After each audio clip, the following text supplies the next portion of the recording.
Hey, what's going on everyone? Syncaholic here, bringing you another update video from Socialcraft. This is SkullMtn, my town. It's part of the Skull Nation, Domination, whatever you want to call it. And as you can tell by the skull up there, there was some redstone blocks, so that means we are finally on 1.5. This video is, I just shot it here recently, but we have been on 1.5 now for about a week or so. And I haven't really done much recording because I've just been busy building and helping others build and things like that. This 1.5 update is, well, it has its ups and downs, but it's awesome. It's awesome. All the new redstone stuff, I love it. The hoppers and the droppers and things like that. So I'm just going to run by and show you a couple things. As you can see here, we have a fully automated mob loot sorter next to the zombie spawner. So we're going to go down there and I'm going to show you that real quick. This was the design that I saw a while back. I think Doc M had a snapshot video of a fully automatic AFK mob killing loot sorting system. It was really huge, and this was like the answer to my prayers. Here's Austin. This is a new guy here to the town, Austin, Anxiety. He's been spending a lot of time on the server there and making a lot of money, and this is his little smelting room, so give him a little shout out there. He's doing really good. That's like his 4th plot he's bought. Now, back to this thing. We have here drops from mobs, and as you can see, the double chests, they're full of the particular item that I have up on the picture there. And it's completely automated, sorts it out all by itself. All you got to do is be within the range of activating the spawning pads. I have 5 spawning pads, which are 3 plots long. And I've got the mobs cut on. So just on the other side of this wall, the mobs can cut on. And I've got it kind of, it's going to look a little weird in here, but bear with me. There's light on one half and glass on the other half because I found out that I'm kind of like in a slime chunk and I'm trying to keep the slimes from spawning everywhere, but I may end up having to move this whole thing. But this is the basic workings of it. These are hoppers and dispensers with a timer that pumps out you know, stuff out of the dispensers when it goes across. Now here are the different water troughs for all the different items that takes them to the chest, which there's a hopper at the end above the chest, and above my head is the 5 spawning pads that I have that they drop down in the water trough, and there's an arrow dropping right there. But then there's just a simple lava blade that kills the mobs. So let's see, see if I can see it. It's kind of hard too because I'm kind of like in a swamp biome too. That's another reason I got slime spawning in here, and the water looks a little dirty in some areas. But let's see, there's a bow right here. There it goes. Drops into the hopper, which falls into the chest.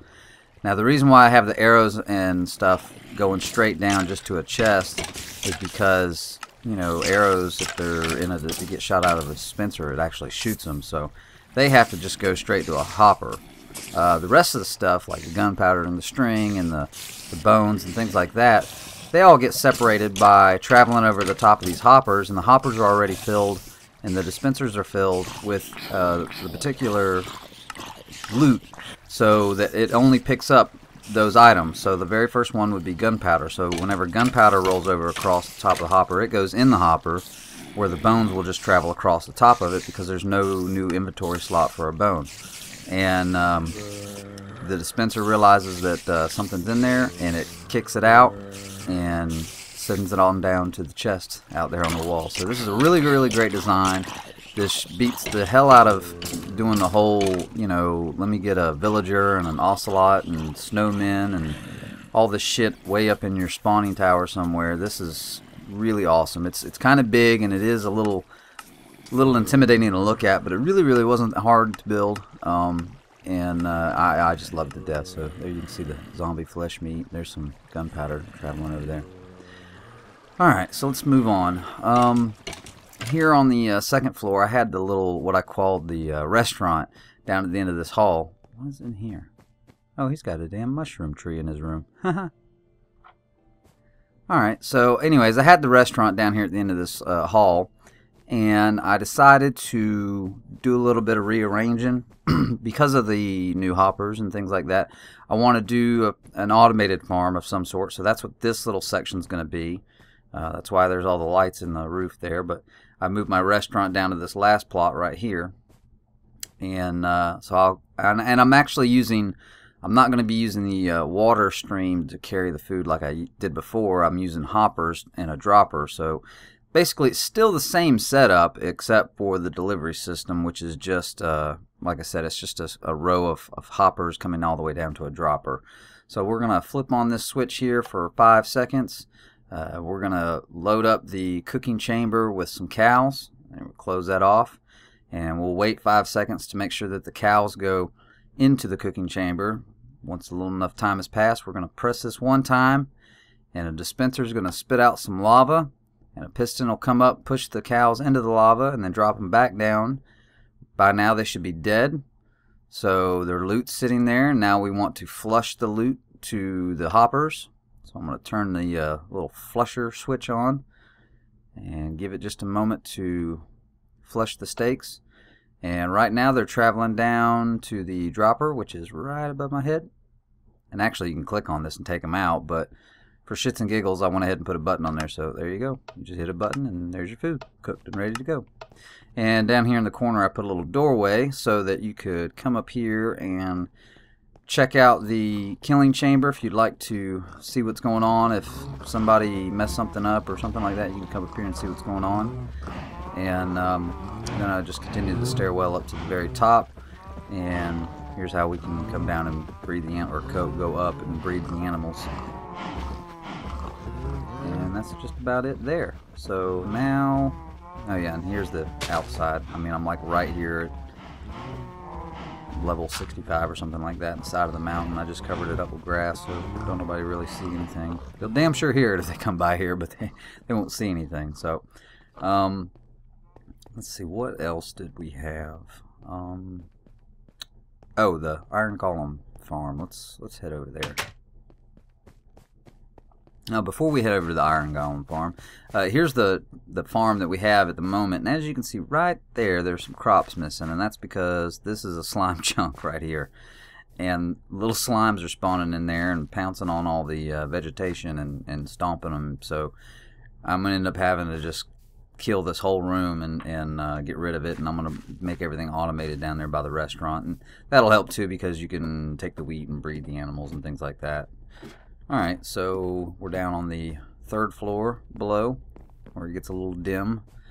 And here's the entranceway that I made to the iron golem spawner. If you remember last episode, we worked on a few towers. I went ahead and I finished it, and I've got 4 complete towers now that are straight up in the air, and this one's almost all the way down here on like level 10, I think, or something like that. So, and I went ahead and put iron ingots across all of these so it'll fill them up and it won't stagger them. It just makes it look neat. I don't know, OCD, I guess. But I actually had more than that in there. I think somebody came by and took some today. But yeah, I just blocked off the top there, and they just die in the lava and drop the loot, and it goes into a hopper into the chest, and people can come by and grab iron if they want.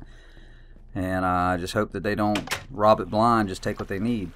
And also, I had a couple people trying to sneak into it, so what I did was, right here would be where if you died, your loot would come to that air block, so that I put some hoppers there and a chest there, so if some dummy decides to jump in here and die, I'm going to end up getting your stuff, because that's where it's going, in my chest that's locked. So, alright guys, well, that's just about it for this episode. I appreciate you stopping by and checking in on us. My name is Inkaholic, and be sure to stay tuned for the next episode, and remember to thumb up the video if you like it, and subscribe if you want to see more updates. Thanks for watching, guys, and take care.